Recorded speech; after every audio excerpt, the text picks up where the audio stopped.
समय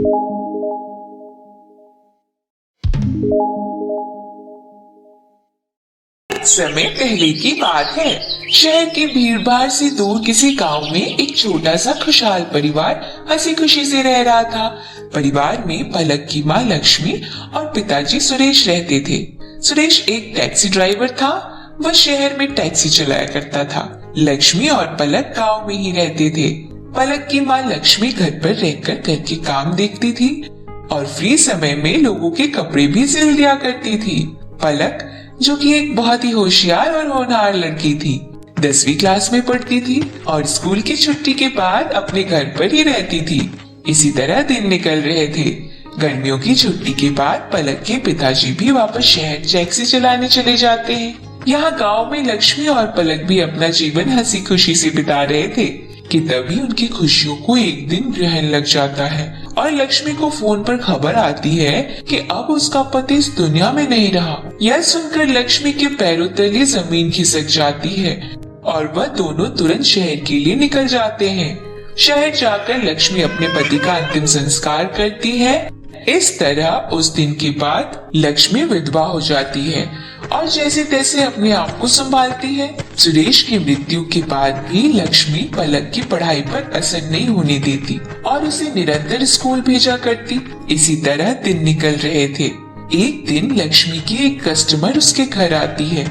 दीदी, यह मेरी ब्लू कलर की ड्रेस है, इसे जरा अच्छे से फिटिंग कर देना। ठीक है, आज शाम को ले जाना, परंतु इसके 50 रुपए लगेंगे। ठीक है, परंतु 50 रुपए बहुत ज्यादा है, 20 रुपए ले लेना। ठीक है, आपको जो ठीक लगे दे देना। इस तरह पूरा दिन सिलाई बुनाई करके लक्ष्मी को 100-200 रुपए बच जाया करते थे, जिसमें से उसे पूरे घर का राशन, पलक की पढ़ाई का खर्चा और भी आने जाने का खर्चा निकालना पड़ता था। पलक का स्कूल घर से 2 किलोमीटर दूर था। वह अक्सर पैसे बचाने के चक्कर में पैदल ही स्कूल जाया करती थी। पलक को रोज सुबह 6 बजे स्कूल के लिए निकल जाना पड़ता था, तब जाकर वह 8 बजे स्कूल पहुंचती थी।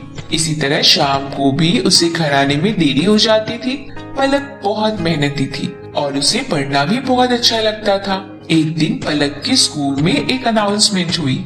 तुम सब के लिए एक खुशखबरी है, हमारा स्कूल इस 15 अगस्त पर एक फैशन कंपटीशन आयोजित कर रहा है, जिसमें क्लास के सभी बच्चे को अपने हाथों से एक ड्रेस सिलकर लानी होगी। जो भी बच्चा सबसे अच्छी ड्रेस सिलकर लाएगा उसे हमारे पूरे स्कूल की तरफ से सम्मानित किया जाएगा। यह सुनकर क्लास के सभी बच्चे खुश हो जाते हैं और क्लास में हलचल होने लगती है। सभी बच्चे एक दूसरे से अच्छी अच्छी ड्रेसेस की बातें कर रहे थे। पलक भी मन ही मन खुश हो रही थी, क्योंकि उसने अपनी माँ से थोड़ी बहुत सिलाई सीख रखी थी और उसे अच्छी अच्छी ड्रेसेस सिलना पसंद था। आज पलक घर जाती है तो वह बहुत खुश होती है। यह देख उसकी माँ से पूछती है, क्या बात है बेटी, आज तो बहुत खुश है? क्या आज टीचर जी ने तेरी तारीफ फिर से की? नहीं माँ, ऐसी कोई बात नहीं है। वह हमारे स्कूल में फैशन कंपटीशन आयोजित किया जा रहा है, जिसमें फर्स्ट आने वाले को पूरे स्कूल के सामने मेडल दिया जाएगा। यह तो बहुत अच्छी बात है मेरी प्यारी बेटी। मैं तेरी तरफ से एक सुंदर सी ड्रेस सिल दूंगी, जिससे तू पूरे स्कूल में सबसे आगे आएगी। नहीं माँ, मैं अपने हाथों से सिली हुई ड्रेस कंपटीशन में ले जाऊंगी। मैं नहीं चाहती कि किसी भी तरह की धोखाधड़ी करके मैं कंपटीशन जीतूं।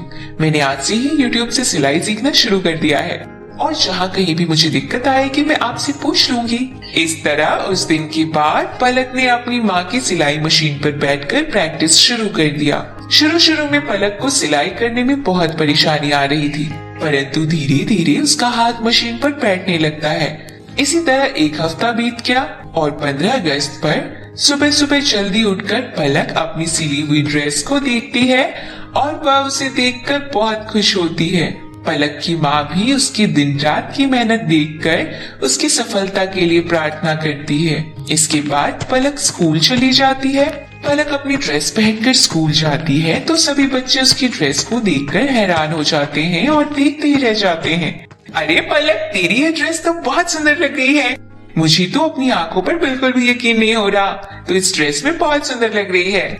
इस तरह क्लास के सभी बच्चे पलक की तारीफ कर रहे होते हैं, परंतु क्लास के कोने में खड़ी सोनम इस बात से बहुत जल रही थी और वह किसी भी तरह फैशन कंपटीशन जीतना चाहती थी। यह सब देखकर सोनम के दिमाग में एक आइडिया आता है और वह पीछे से जाकर पलक की ड्रेस में आग लगा देती है। ड्रेस में आग लगते ही पलक यहाँ वहाँ भागने लगती है। तभी पलक जल्दी से जाकर बाथरूम में शावर ले लेती है। इस तरह जैसे तैसे पलक के कपड़ों की आग बुझ जाती है, परंतु अब पलक की ड्रेस पूरी तरह जल चुकी थी। यह देख पलक को बहुत दुख होता है और वह ड्रेस उतारने का फैसला करती है। अब पलक के पास फैशन कंपटीशन में पार्टिसिपेट करने के लिए कोई भी ड्रेस नहीं थी। इस बात से उदास होकर पलक स्कूल के पीछे जंगल में चली जाती है। घने जंगल के बीच बैठकर वो बहुत जोर जोर से रो रही होती है। हे भगवान, तेरा ये कैसा न्याय है? मैंने पूरे एक हफ्ते दिन रात जागकर वो ड्रेस सिली थी और किसी ने उसमें पीछे से आग लगा दी। मैं वो कंपटीशन किसी भी तरह जीतना चाहती हूँ, प्लीज मेरी मदद कीजिए। इसके बाद पलक हाथ जोड़कर भगवान से प्रार्थना करती है। पलक के ऐसा करते ही वहाँ एक परी प्रकट हो जाती है। परेशान मत हो पलक बेटा, मुझे पता है तुम बहुत दुखी हो। तुमने अपनी उस ड्रेस पर दिन रात की मेहनत की थी। मैं तुम्हारी कुछ मदद करना चाहती हूँ। यह जादुई 3 फ्रॉक है। यह तीनों फ्रॉक तुम्हारे कंपटीशन जीतने में बहुत मदद करेंगे। इसमें से यह पहली फ्रॉक तुम्हें हर एक चीज देगी। तुम्हें जिस भी चीज की जरूरत होगी तुम इस जादुई फ्रॉक से मांग लेना। वही यह दूसरी जादुई फ्रॉक तुम इस कंपटीशन में हिस्सा लेते वक्त पहन लेना। यह ड्रेस तुम्हें पहले से भी कई गुना सुंदर बना देगी। इस ड्रेस को पहनते ही तुम दुनिया की सबसे खूबसूरत लड़की बन जाओगी और सभी लोग तुम्हें पसंद करेंगे। यह आखिरी तीसरी फ्रॉक तुम्हारी सदैव बुरे लोगों से रक्षा करेगी और तुम पर कोई मुसीबत नहीं आने देगी। इतना कहकर वह परी वहाँ से गायब हो जाती है। इसके बाद पलक वह तीनों फ्रॉक लेकर अपने क्लासरूम में आ जाती है। उस समय सभी बच्चे फैशन कंपटीशन में गए हुए थे। पलक बिना समय बर्बाद किए वह दूसरी जादुई फ्रॉक पहन लेती है। वह फ्रॉक पहनते ही पलक दुनिया की सबसे खूबसूरत राजकुमारी लगने लगती है। इसके बाद पलक सीधा वह फ्रॉक पहनकर स्टेज पर अपना परफॉर्मेंस देती है। सभी ऑडियंस को पलक की वह जादुई फ्रॉक बहुत अच्छी लगती है और सभी जजेस भी उसको पहली नजर में पसंद कर लेते हैं। यह देखकर सोनम गुस्से से अपना पैर पटकने लगती है और यहाँ जजेस पलक को फैशन कंपटीशन का विजेता बना देते हैं।